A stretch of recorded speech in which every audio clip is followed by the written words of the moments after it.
Today we're going to be looking at some good old-fashioned early 80s TSR product, and yep, this is the original that I've had since the very first one, and I've carried it with me everywhere I go. We're doing Marvel Superheroes, particularly the Marvel Superheroes Advanced set.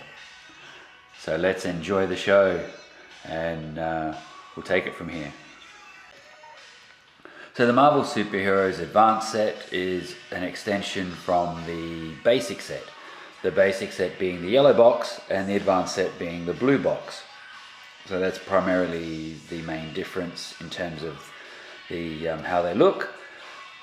Everything mechanically is the same, and a lot of the characters blend back and forth.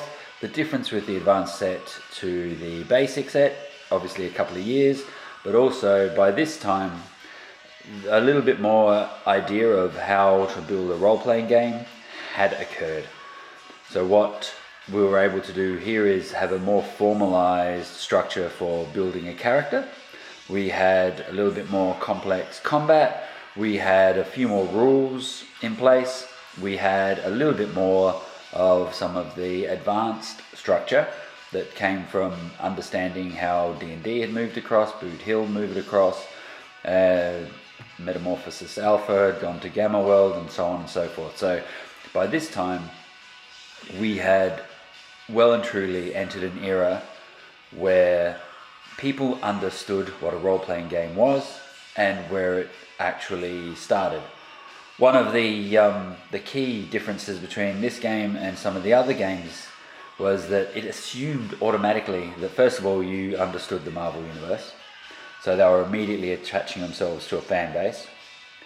Second of all, they immediately assumed that you already know how to play a role-playing game, that you understand the dice, you understand the mechanics of rolling dice, and so on.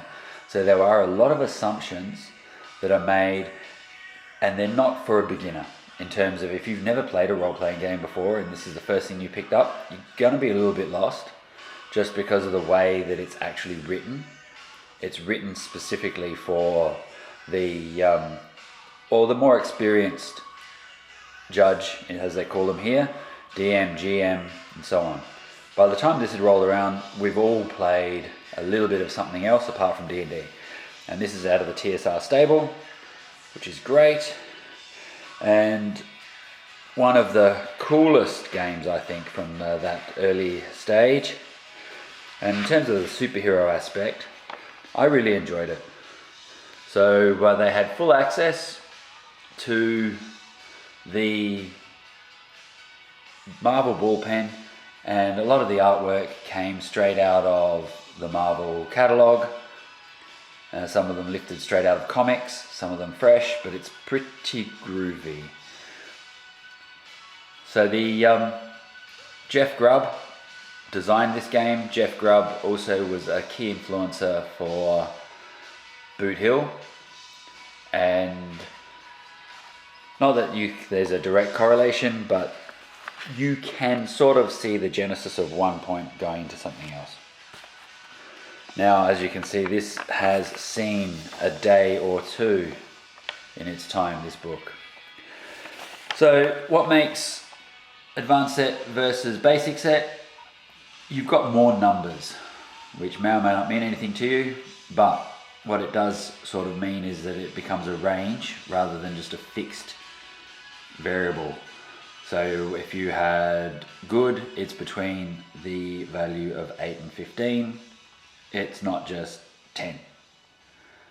But that's neither here nor there. That only comes into play as we move up and down column shifts. So if you're doing something and you get a +1 column shift to damage, and you move up to the lowest rank of the next rank, lowest number of the next rank, rather than just moving up to a standard. So while we're talking about that, we'll move over to what is called the universal table. This is a magnificent beast. Not as complex as some. We have a number of attacks and number of moves that are listed with the appropriate stat as well as some defensive and some reactions. So when you get slammed, when you get stunned, do you get killed? And what we do is we roll. The white means generally a fail. The green is a bare success. The yellow is a marginal success, and the red is usually quite an extreme success. So as you roll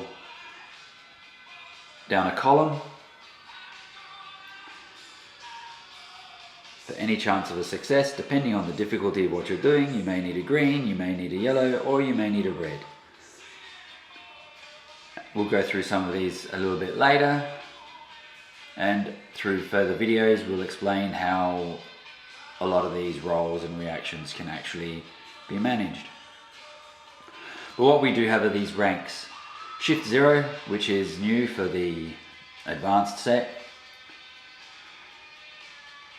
Then feeble, poor, typical, good, excellent, remarkable, incredible, amazing, monstrous, unearthly. Then we have Shift X, Y, and Z, a massive break. And then we have our super duper levels for cosmics, class 1000, 3000, 5000, and beyond. So, as you can see, 01 is a white.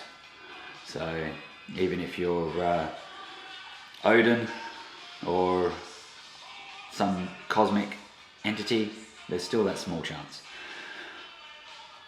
Basically, what we're looking at here is how we define where the character sets. So typical is where most humans live, plus or minus a rank.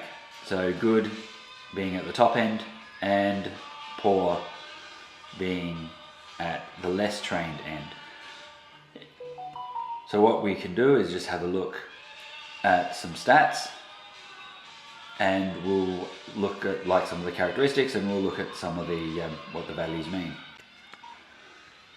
Now, while we move into a new scale of role-playing game scenarios and role-playing game systems, this one still holds true to the separation of powers. You still have the judge's book and the player's book. The player gets the blue book, the judge gets the red book, and that is it. This one is not for the players to read. Wahahaha. So as we move through here, we have a nice forward, welcome to the next step, and here we go. So this is Jeff Grubb explaining that once you've accepted the role of judge, the universe is yours to play with. Everything changes from this point onwards, and there's a lot to deal with. This is his way of saying, don't be freaked out, do what you need to do, remember we're here for some fun. So that's pretty much it. Plus he's got a few thank yous, but most of all, this is a letter from the creator to the judge saying, chill. And I just want to stress, this product assumes you know what you're doing. No stress. So all the text is still in classic TSR format, which means that it's text wall and it's in nice evenly spaced columns that read like a textbook. But this is what we're looking at here. So there are main stats that are used, and they follow what's called FASERIP, F-A-S-E-R-I-P, for fighting, agility, strength, endurance, reason, intuition, and, oops, we're stuck, psyche. So they're basically separated into physical stats and the more mental stats. So as a fighter, in the fighting skills, these are your basic raw abilities: to fight, throw punches, brawl, and as you can see, the minimum training required, minimal training or natural ability, some formal training, regular training. So military, get up to a certain point. So when you see your character and they have a particular stat level along these ranks, you can roughly gauge whereabouts it sits for the rest of the world. Agility, and it's also handy when your judge wants to know what it is that they're exactly trying to work out. So if you need to do a maneuver on your agility and it's an Olympic gymnast level, then it's going to be an incredible feat that you need to compete with, and depending on what your stat is as to whether or not it's a green, yellow or red, or automatic in some cases. Strength. The Marvel universe was slightly different to the DC universe, just cross-pollinate. Marvel were actually quite willing, I suppose, to actually put values next to things. So they were willing to say this is a 10-ton strength and 20 tons, 50 tons and so on. So Spider-Man has the ability to press 10 tons, which is in the incredible range. And now when he tries to pick up something that's 50 tons, he's going to struggle. But something that's a little bit less, he's going to find it easier. So with them being more set, it's easy to move characters around and sort of think, oh, okay, this is who's at what level. Maximum human ability for strength is excellent. And Captain America. Endurance is your robustness and physical health and sturdiness. Reason is your ability to understand and comprehend, and that's why they go from couch potato all the way to creating leading edge technologies. So Mr. Fantastic and Dr. Doom have amazing versus, say, Captain Marvel and Daredevil, who are typical because they can operate 1980s technology comfortably, and so on. If you've got a little bit of skill, again, these can be used as a way of determining what you want to do with something, and we'll cover all of that down the way as well. Intuition is that feeling and that sense that you have with the universe, sort of, your senses, your ability to feel the environment. So someone with good instincts or combat sense has a high intuition. Someone who's a good detective has a high intuition. And someone who's generally not, who's oblivious to the world, well, they are not.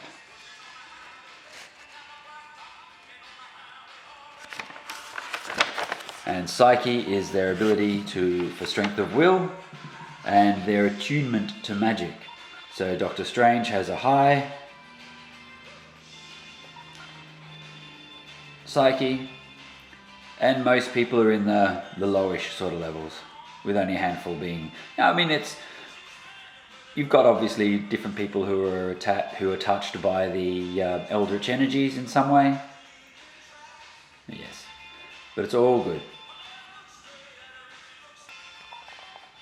The judge's book also has quite a large list of things that go on with the character, what sort of effects, what sort of strains, what sort of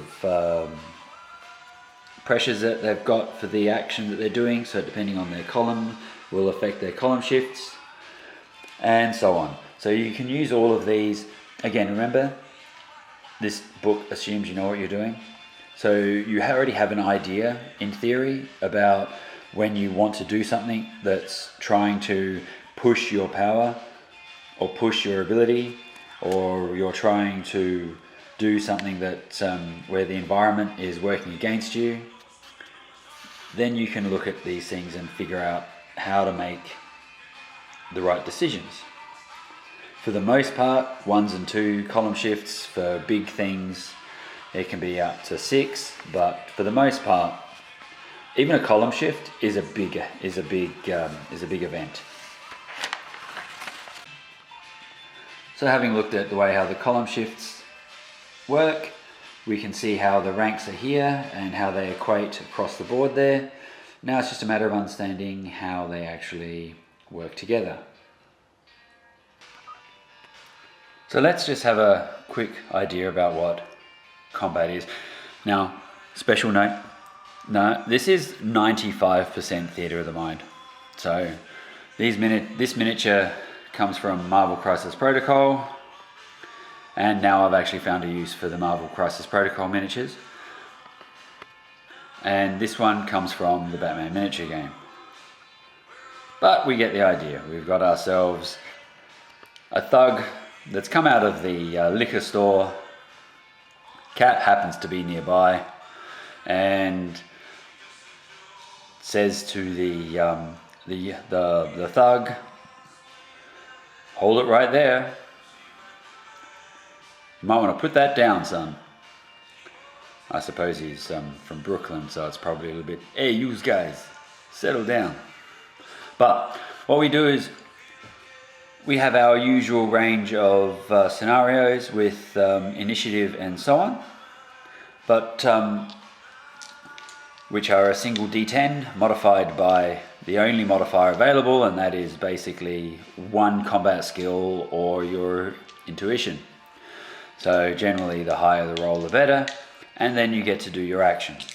In a Marvel superheroes game, one turn is roughly 6 seconds. The idea is that it's the amount of time it takes to read a comic book panel. That's how it's defined. So it's actually somewhere between 6 and 10 seconds is the official time frame. But usually running in that 6 second mark in order when we're calculating how much time something is. We usually use the 6 second mark. But the official definition is 1 round is the amount of time it takes to read a comic book panel. Minimum of 6 seconds. So basically we would roll initiative. Cap gets a 4 and 10 on the punk. So the punk makes a shot using their agility. If we have a look at the shooting skill, because he's taking a shot, so it's shooting, that's agility. They actually don't have a bad agility, so we're running on the good category and getting a 45. We run down good to 45 and it's a miss. Now, this is Captain America, so basically if the shot had hit, it would have got to the shield anyway, but that's okay. Takes a shot, misses, then it's Captain America's turn. Now, had the shot hit and damaged, being a weapon, it has its own damage value, but being Captain America is throwing this thing, it's actually going to be based off his strength. Sort of. So Cap throws his shield,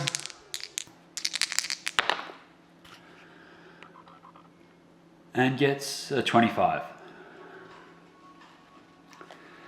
So they're throwing blunt, as we said. His agility is incredible. He gets 2 column shifts because he's throwing the shield. 1, 2. And he gets a 25, which is right on the fringe of the green. Doesn't matter, it hits, it's a green. So we have a look at throwing blunt, and it's a hit. So Cap throws the shield and it hits the punk,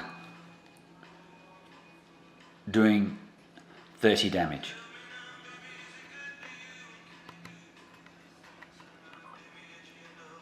So a tough has 28 health, taking that 30 damage knocks them out. Now Cap does blunt damage with the shield, and he's not intentioning to kill, so that 0 just stays at 0.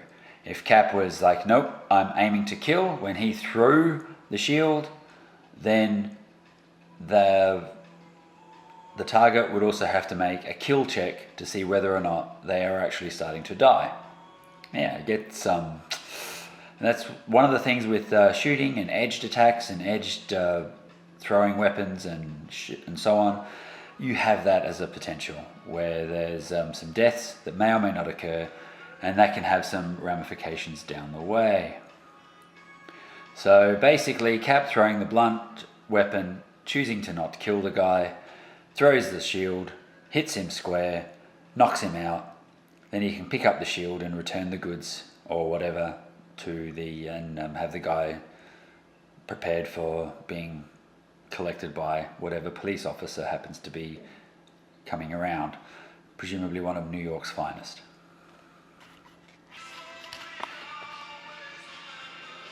The Hulk, on the other hand, versus Cap is a completely different matter, and the Hulk has body armor and a few other sort of like large physical defenses that stop Cap from doing any real damage to the Hulk, apart from just being a nuisance. However, Cap does have other skills that makes it easier for him to avoid, and that's where some of these other stats come into play, like dodging, evading, blocking, even catching, as well as so the protections from stuns and slams and so on. So someone like Captain America being attacked by the Hulk, yes, the Hulk just has to land a punch and Cap is squished, but landing that punch is the tricky part. And the longer you fight someone like Captain America, the more they're able to actually get through your defenses. This is where some of the skills, what we have in the Marvel superheroes game, characters don't have skills as such. There's a range of soft skills that everyone can assume to do. You're just assumed, unless for any other reason otherwise. There are certain things you can do and certain things that you're able to achieve and so on in the course of doing what you'd normally do. However, there are talents that you have that improve your base stats. So you could have a talent for biology, which is an additional skills in biology. So your reason is increased when dealing with matters of biology. Fighting, combat, art, that sort of thing. Captain America is pretty cool on those. So he has full access to a lot of different martial attacks and martial defenses, which helps someone like himself against a foe like the Hulk. When you fight the Hulk, you can't always go toe to toe unless you can match him pretty much pound for pound. And there are only a handful of heroes and villains that can fit that bill. Everyone else just has to try and bide their time until the Hulk calms down long enough, or minimize the amount of damage and so on, or until someone else comes along. So there are certain heroes that are just better at that than Cap, and he might be waiting for Iron Man shot, Crisis Protocol, yeah. So, but anyway, yeah, we'll get him out of the way. So basically, like I said, this is 90% theatre of the mind. There will be elements where there might be a map, a street map, an idea, and where you're standing and moving around. It's really not a lot of, there's not a lot of paperwork. You just sort of move within a zone that allows you to move in and out. You're not really having to measure inches and centimeters and gaps and so on. It's just more of a case of how you're behaving. So that's part of what the DM or the judge has to work with. There's a fair few pieces still to be defined out of the TSR stable, and in this instance, during what the players want to do, the judge has to work out how they're best going to achieve that. Alright, so Marvel Superheroes is obviously set in a more of a real world scenario, rather than the, not just the Gotham cities and the metropolises, but is actually in New York City, Arizona and Nevada and wherever else the actual real world sort of blends. So there's that you can play with as well, which allows you to sort of bring it into how far is it. You can just look it up on Google Maps, and you can use a lot of the maps from the real world to help with where it all is. Now it doesn't matter if it's something else. You can just make the villain headquarters in the middle of a high school or whatever that's in your local area. Doesn't matter. So the idea is that you can bring whatever you know into the game to make it easy. It's about building the story. There were a handful of modules. Most of them were written for the basic set, and as I said, the basic set to the advanced set, there's almost zero value in terms of what's different. What the advanced set literally does is add some things to the game, and the biggest thing that it adds is making a new character. So you can make a new character, make a brand new hero, and it's a little bit easier. Well, it's defined. It was sort of quite airy-fairy in the yellow box set. You sort of make things up, but there are just different ways to make up a new character, and we might generate a character in a different one. We'll just run through some basics here, because it's a little, as you can see, I might print out a few sheets rather than use the my rule book, because I've got a few tears through it. But you do start off intentionally a little bit weaker than a generated character, and it might look as though the power list is less. It's not. This is actually suggestions. I mean, this is not really, this is the list, but if you wanted to make a new power and you work with the judge, because remember, the judge knows what they're doing, then you can create new powers. Because there are a lot of heroes and villains out there that have a couple of unique powers that don't exist in this space, and you can always go by looking at what those powers are and working it from there, or you can just work out your own. So like Dark Force Generation is one that is different for every character that has that taps into the Dark Force. So it's okay for some powers to obviously use their energies in a different way. But overall, there's a healthy supply of powers in here, and they do bring in the concept of the special effect, which is nice. So when you do a fire blast, you're going to set things on fire. It's not just an energy blast that's bland and nothing else happens. You're going to set things on fire. And you are going to be able to do interesting things with your powers as well. Create stunts and create feats. We love them. The ability, if you wanted to limit your powers, it's just like everything else. A lot of it is role-played rather than hard-fast rules, but you can choose to have a limitation of some sort, and the judge might give you a benefit somewhere along the way. And I don't just mean like the alter ego, but I mean an actual limitation. Then you got lots of different contacts. So things like contacts. So the secondary skills are talents, which is what we were talking about before, and contacts. So with contacts, they're the people that your character knows in the world, and they are a little bit more airy-fairy.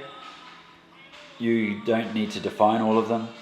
You can have a couple of floating contacts, but talents you generally nut out straight away. So this is where you can have all sorts of different skills,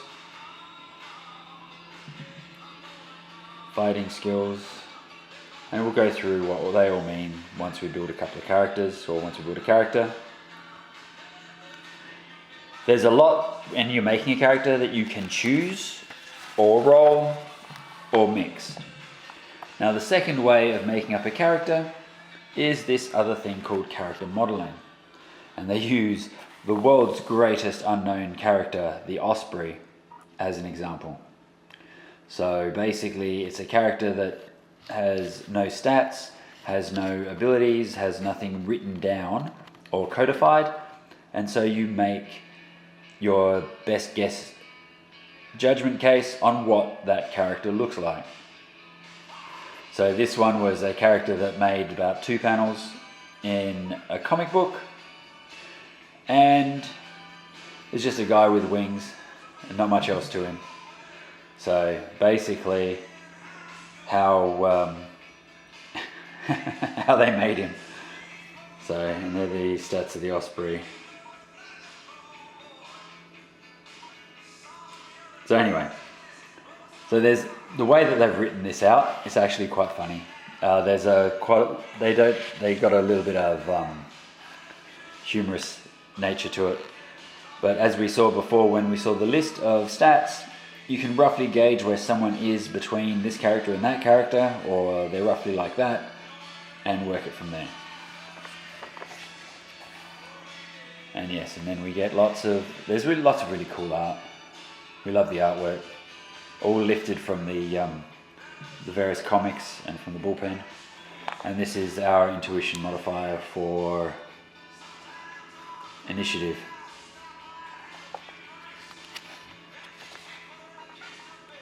So someone like Wolverine, it is +6. And so does Daredevil. They get +6 on their initiative modifier. So that's the sort of thing, right? I mean, that's what I'm talking about. It's like you declare your action, you roll your initiative, you do what you do. If you wish to change your mind, there is a way of doing that, but it comes at a penalty. So if they've done something and you now need to change your mind, you're not going to be, you've committed yourself to what you're doing, so now you have to re-evaluate and whatever else, there's an adjustment. Anyway, so this book covers a lot, does a lot, and it puts a lot of things into perspective. Now, if you're a fan of the comics, roughly in that 80s, late 80s, early 90s, you can pretty much work with this to build any hero that's in that power zone. By the laws of power creep, as we've moved along, Captain America has gone from excellent strength to remarkable strength.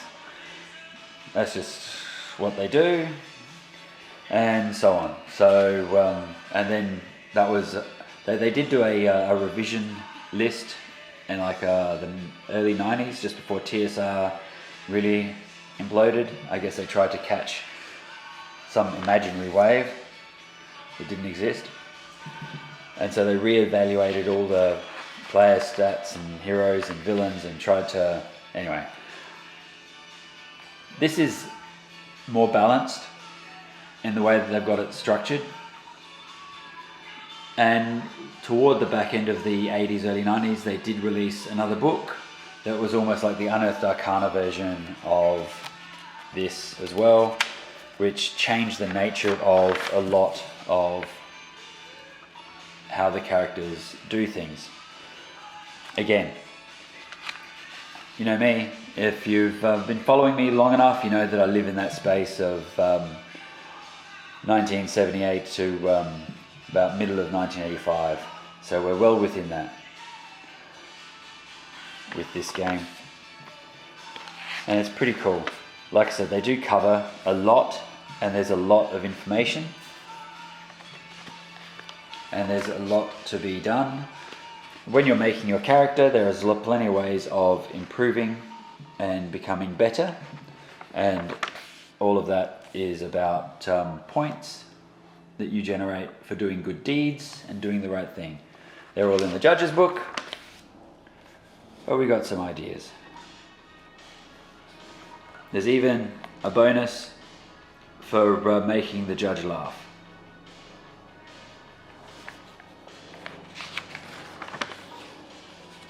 And we love Doc Doom, and he has done so well in this. All the various things, popularity and contacts. So as you do more acts, you become more popular, and from there you can gain more contacts as well. The ability to make new product, new kit, lots of things. It's actually really, really well done and well laid out. So the expansion that they had from the yellow box to the blue box really works. And here you also have how to build a lair as such, or a hideout. So you can rent apartments, and you actually understand why poor old Peter Parker was never able to pay his rent. He has a poor poor on his resources, and basically he gets a green for his 1-bedroom apartment. So he has to make a green check for his 1-bedroom apartment on poor every month, which means that he's yeah. Anyway, so that's, if you want to get real, you can get real. You want to know about cost of living crisis? Man, try and be Peter Parker and survive every month. Anyway, rented tux, typical. So enjoy. If you want to see a little bit more of this, that's great, because it's coming. It's coming. I'm going to make a character next. We'll do that. We'll go through the powers. I might print out the sheets from the book. Keep this nice. My favorite book. This is nice. So as I said, this is from my original box set. So hopefully from here you've got a very brief idea of how it looks. It's a very Marvel superheroes game. There's very Marvel characters, and obviously it's all geared up in that early 80s, mid 80s sort of style, which is great. The yellow box set was a little bit more late 70s, early 80s, so it covers everything in the space that I like to play with. So like, subscribe, and enjoy. We're going to have some more content on this, and we'll even crack out one of the modules maybe and have a look, because they are a little bit different. Running this game requires a little bit more understanding of a game, I suppose. You can fumble around a lot more in like the D&Ds and Star Frontiers, even Brute Hill, but because you're playing in a Marvel space, there's a little bit more to it. But that's alright. Look, it's have fun, set it all up. Alright, thank you so very much. I look forward to seeing you all again later, guys. Hopefully you'll stick around. We'll get a little bit more on this, and we'll see what we can do with getting a bit more of an expanse on here. Alright, thanks. Bye.